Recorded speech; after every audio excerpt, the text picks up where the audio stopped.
The morning Renata walked into my office carrying that manila envelope. I already knew what was inside it. I'd known for 11 days. Ever since my accountant Gerald called me at 6:47 in the morning.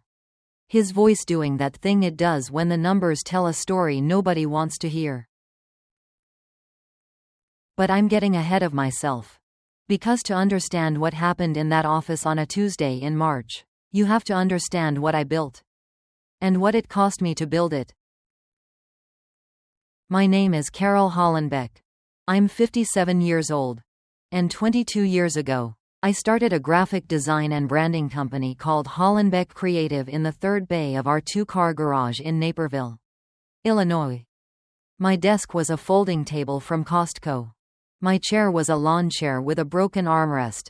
My entire client list was one dental office that needed a new logo and couldn't afford anyone better.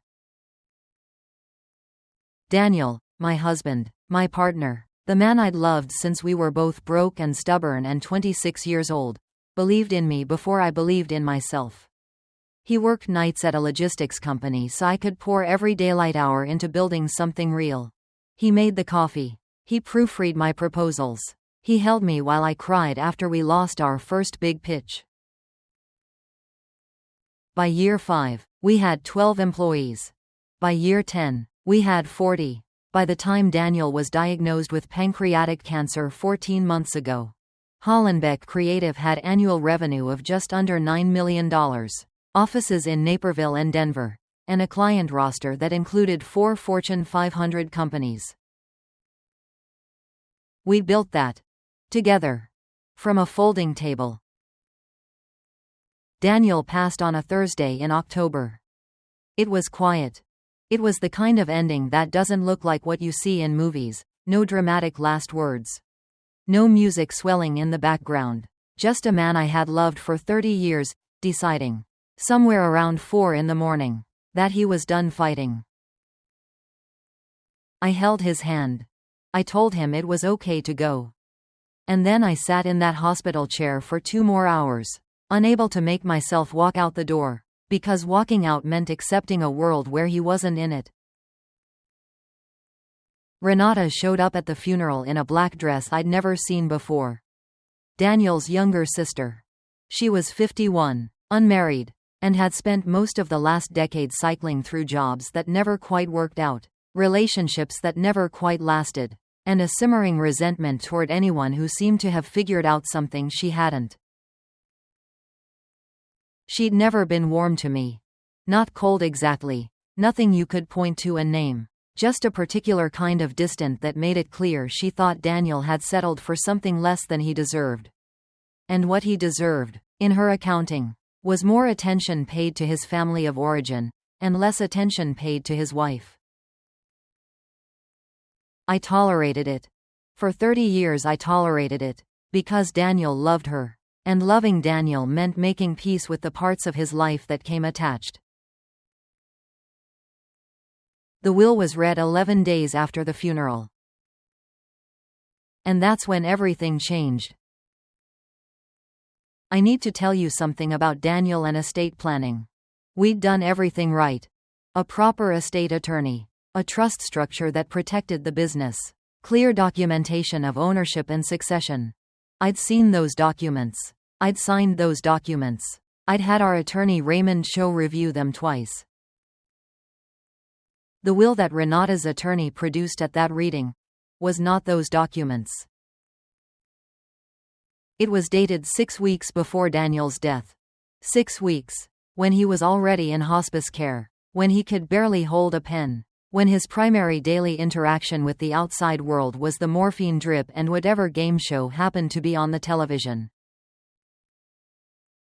According to this new will, Renata had been designated as co-owner of Hollenbeck Creative, with full authority to restructure leadership, as she saw fit.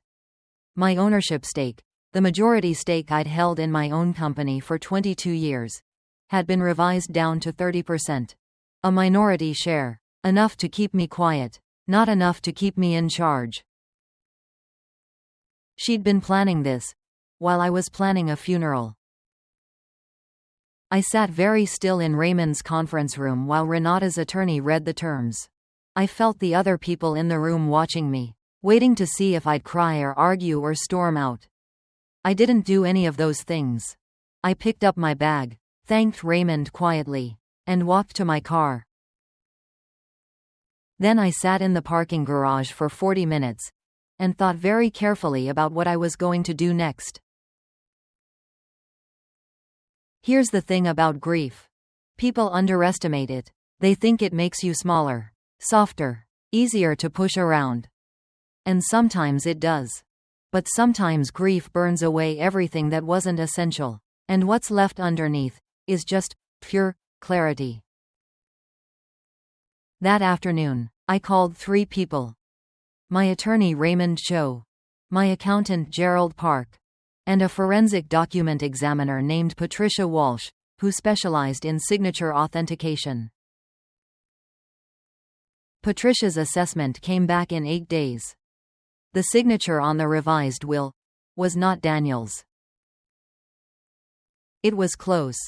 Whoever had done it was good, but there were micro inconsistencies in the pen pressure. A slight rightward drift on the capital D, an uncharacteristic lift mid-stroke, that didn't match any of the hundreds of authenticated signatures we compared it against. The will was a forgery.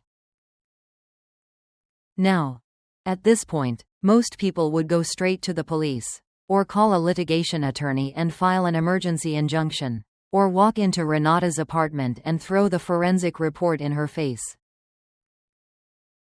I didn't do any of those things. Because Raymond, who had been my attorney for 16 years and knew exactly how my mind worked, sat across from me in his office and said something I've never forgotten. He said, "Carol, if you challenge the will right now, you get into a legal battle that takes 18 months and costs $400,000. And while that's happening, she's inside your company."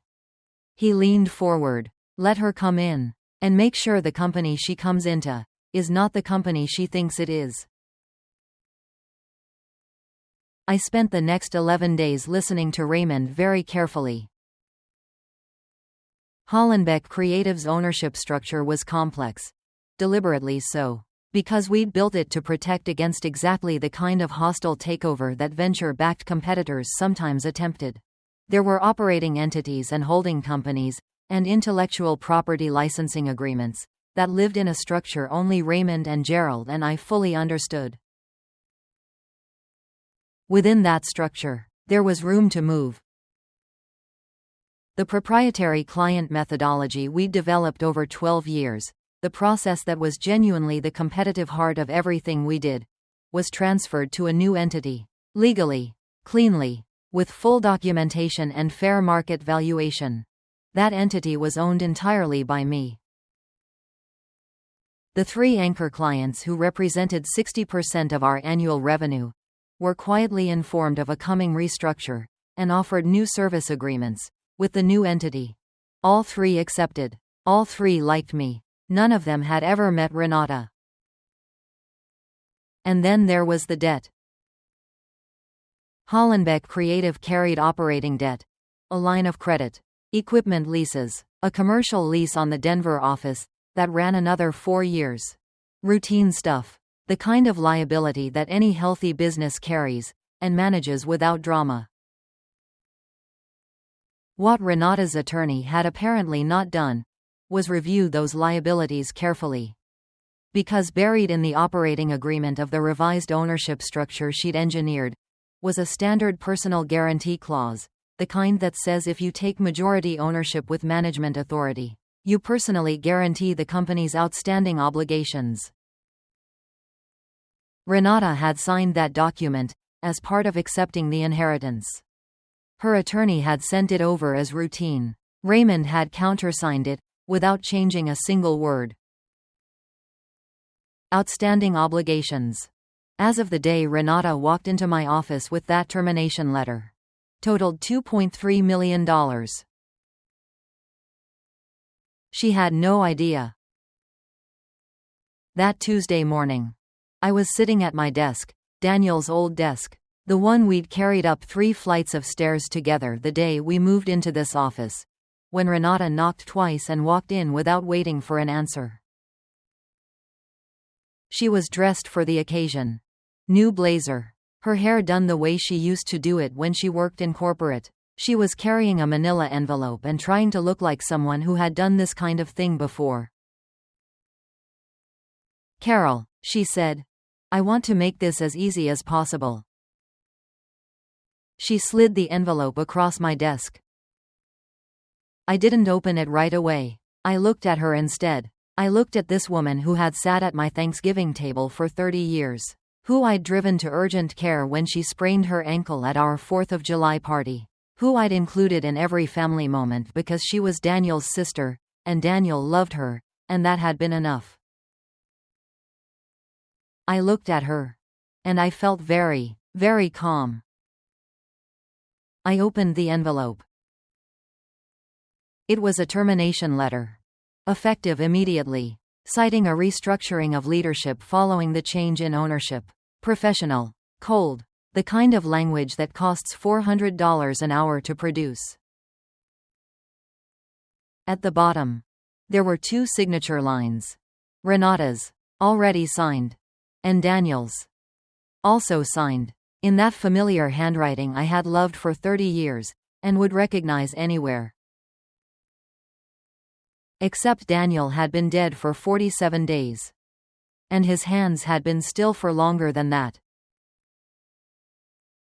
I looked at his name on that line for a long moment. And then I picked up my pen, and I signed. Renata blinked. She hadn't expected that. She'd probably prepared herself for tears, or anger, or a phone call to an attorney right there in front of her. She hadn't prepared herself for a woman who signed her own termination letter, with the quiet efficiency of someone completing a grocery list. "Thank you, Renata," I said. "Now I have something for you." I opened my desk drawer and placed 2 envelopes on the desk between us. The first was white and thin. I slid it across to her. "That's a copy of Patricia Walsh's forensic report. She's one of the top questioned document examiners in the Midwest. She's examined Daniel's signature on the revised will, and on this termination letter, and prepared a 40-page report concluding that both are forgeries." I let that land. "There's also a copy of the police report I filed this morning. Forgery is a Class 3 felony in Illinois, in case you weren't sure." Renata's hand went very still on the desk. The second envelope was thicker. I slid it across more slowly. "That one explains the current financial position of Hollenbeck Creative. Specifically, the $2.3 million in outstanding obligations that you personally guaranteed when you accepted majority ownership last month." I watched her face. "Page 12 has your signature. Your attorney's initials are on page 14. She opened the envelope. I watched her read. And I watched the exact moment she understood that the company she just fired me from no longer had the clients that generated the revenue to service that debt. Because those clients had already signed new agreements with my new entity. The company she'd inherited was a shell, with $2.3 million in obligations, and no meaningful income stream. And her name was on every page of the liability. "You can't do this," she said. Her voice had gone very quiet. "This isn't legal." "Raymond," I called toward the open door. My attorney stepped in from the hallway. He'd been waiting there, because Raymond had been doing this for 30 years, and he understood the value of good timing. "Everything Carol has described is fully documented, fully legal, and fully defensible," he said pleasantly. "Your own attorney reviewed and signed the personal guarantee clause. The client transitions were executed under standard contractual notice provisions. The asset transfer was conducted at fair market value with independent appraisal." He set his own folder on the desk. "If you'd like, I can walk you through it page by page." Renata looked at me across that desk. Daniel's desk. The one we'd carried up 3 flights of stairs together. And I saw something shift in her face.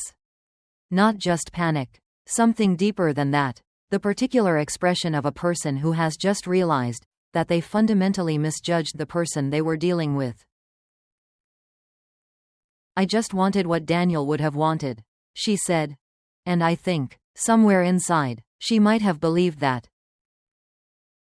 "Daniel would have wanted me to be okay," I said.